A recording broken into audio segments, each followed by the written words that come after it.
Hello guys, welcome back once again to the channel. If today is your first time you are watching a video here, like, comment, share and subscribe.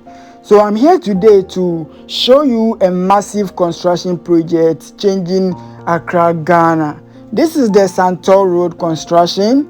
Some of you may know this place as East Legon Hills. East Legon Hills. So yes, there is a massive construction taking place, and I'm here to show you the type of construction project changing this country. So if you want to keep up with Africans development, then subscribe to this channel and let me show you and also show you some beautiful part of the city.